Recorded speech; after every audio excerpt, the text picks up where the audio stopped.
each election going to be a different formula, and in Negeri Sembilan there will be different formula. And we believe we will get a better result in Negeri Sembilan as compared to Johor. Okay, next. Across a simple majority with BN.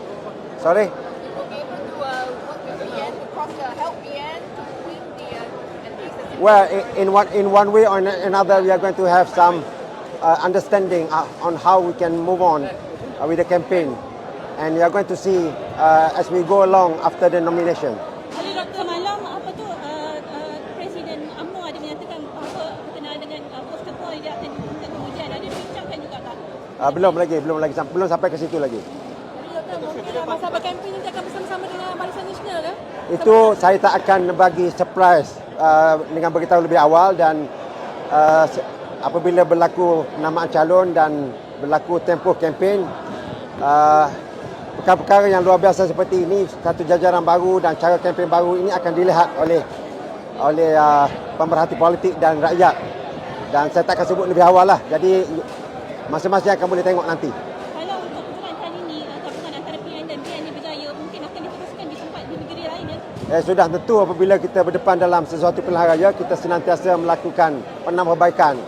Dan jika keputusan yang mampu kita capai dalam pilihan raya di Negeri Sembilan ini, kita akan tambah baik lagi supaya pilihan raya lain yang berikutnya kita akan mendapat result yang lebih baik. Maksudnya Dato' tak menafikan mungkin akan datang mungkin bekerjasama lagi lah macam ni? Saya tak menafikan itu adalah ke arah yang lebih baik. Dato' Sri, bila parti-parti Melayu lain macam berjasa akan diterima masuk Pakatan Nasional? Belum dibincangkan lagi. Ini Dato' Sri, mungkin BN, who is the BN MB candidate? If you guys were to win, who is the candidate? We haven't discussed yet on that issue, and as we go along throughout the campaign period, I think evidently you are going to see that. Adakah Dato' melihat pergabungan ini akan mengubah corak pengundi domestik pengundi Melayu?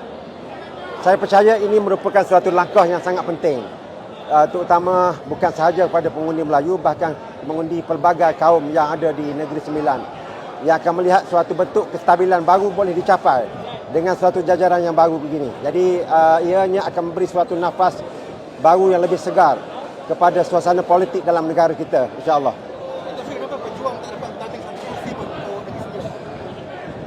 Ialah keputusan nak bertanding atau tidak bertanding dibuat oleh parti masing-masing dengan sebab masing-masing. Jadi kita tidak ingin go through lah sebab apa setiap parti tidak ingin bertanding. Ada pelbagai sebab, saya percaya, dan saya rasa perkara itu sudah berlalu dengan perisytiharan calon kita. Mungkin nanti manifesto nanti akan dibuat secara bersama dengan Barisan Nasional. Itu satu kemungkinan.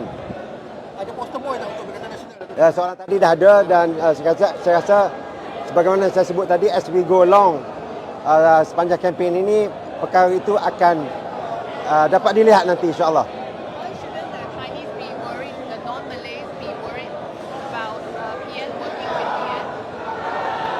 Why should Worried about doing there are no such thing to be feared by anybody, be it Malay or non-Malay, because we are working together. As you can see in Perikatan Nasional, we are working together with Chinese, the Indians, and there are no the fear mongers initiated by irresponsible individual. I think that's something we don't want to see into this politics. Gabungan calon hari ini, 11 calon ni antara muka lama dan juga muka baru ke? Ya, yalah, masing-masing boleh tengok, ada campur.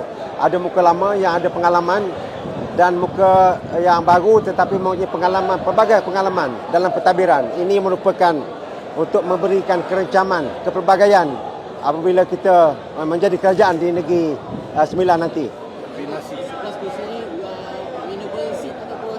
InsyaAllah winnable seat. Kita bertanding untuk menang.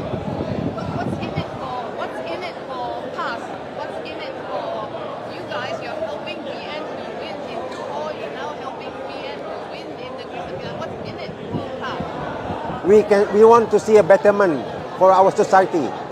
We are very practical group, be it PAS or others in Perikatan Nasional. We want to work together to achieve a betterment in our country. I think that's it. Last one. Dapat ada kelebihan kursi PN di Negeri Sembilan kali ini berbanding BN. 25 dengan 11 tu. Macam ada ni, tak ada kelebihan dalam 9 kursi di Negeri Sembilan ni. Adakah ada sebenarnya? Saya rasa kalau masing-masing tengok kursi yang ditandingi, sebilangan besar yang ditandingi oleh Barisan Nasional adalah kursi incumbent yang dimenangi oleh mereka. Oleh kerana bilangan mereka jauh lebih banyak incumbent seat yang dimenangi berbanding dengan Perikatan Nasional, tentulah bilangan asas mereka itu besar. Dan pada kita, kursi yang ditandingi 26 ini adalah kursi yang mempunyai potensi untuk dimenangi oleh either Barisan Nasional ataupun Perikatan Nasional.